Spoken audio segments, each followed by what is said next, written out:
good coach is going to tell you the truth. They're going to give you, all your options. They're going to lay it out for you.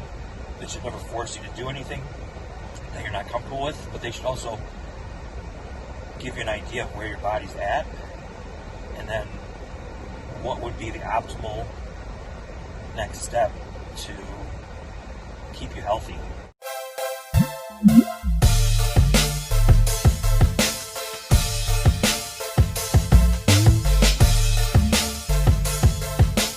What's up, Shulk Fit fam? I wanted to talk a little bit about expectations and currently what I'm seeing with new clients that come to me and their timetable for expectations. I think that clients come to me and sometimes they're not in a state where we can start either building or losing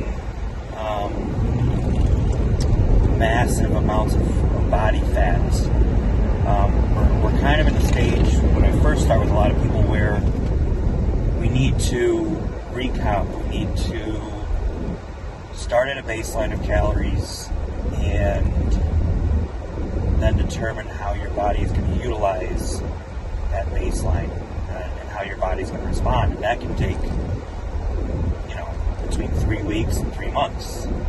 And I see the new clients that come to me and they want to see a 2 to 3 month transition that they're seeing from a competitor on Instagram or a fitness model on Instagram. And those types of people have been consistently eating in a fashion that allows their body to make those fast changes. Their metabolism is functioning properly. Their blood work is at the acceptable levels for different values. And a lot of times when I see clients and I first ask them to show me their blood work, there's a lot of things that we have to get in the acceptable ranges and we have to address before we can begin to make any sort of progress. And I think that becomes kind of disappointing to some new people, but I feel like that should be what every coach is doing and what every coach should be telling their athletes, that we can't do these excessive cuts or excessive muscle gain or different things like that until we have everything functioning optimally. It's overall, it's about your health and your longevity.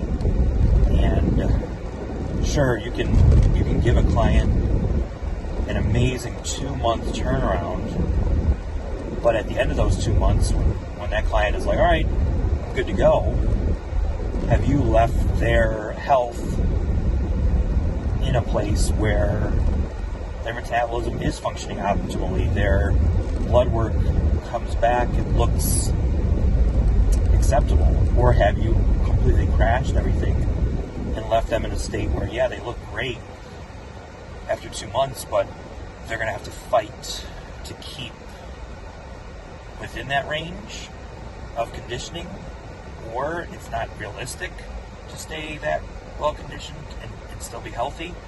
A good coach is going to tell you the truth. They're going to give you, all your options. They're going to lay it out for you. They should never force you to do anything that you're not comfortable with, but they should also give you an idea of where your body's at, and then what would be the optimal next step to keep you healthy. You can't be sub 7% body fat all year round, and you can't be in a place where you're in a deficit, an extreme deficit all year round, without thinking that something's going to go wrong internally with your body. So you have to, bodybuilding and fitness and health, wellness, all these goals there's an ebb and flow, and there is a time when you need to increase calories, a time when you need to decrease calories for a short period of time to maybe improve your body composition, to make improvements. It's not a stagnant thing, and you can't maintain a certain conditioning forever without any repercussions. You should know that going into it. If a coach isn't telling you that, then they're not doing their job. So this was just kind of a PSA to kind of have your own goals, but also be realistic and talk to your coaches about your health and being proactive with your health too. Getting regularly quarterly scheduled blood work where you sit down and take a look at your blood work with your coach and look at any abnormalities and how you can address that. And a good coach will sit down and do that for you, and they'll actually, I think, be excited to help you with anything that is abnormal, because if something's out of whack, you're not getting the best results that you could anyways. And so a good coach is going to want everything to be in line, and that's when you get the best results. And overall, in longevity and health, that's always the number one goal. So I just think be realistic about your goals and be health conscious first, and then have your goals in mind. And that's a close second, but it's not always going to be the driving force behind what you do. All right? Remember to release your inner strength. And if you have any questions or comments on this video, please enter them below, and I would be happy to address any questions. All right, guys, have a great day.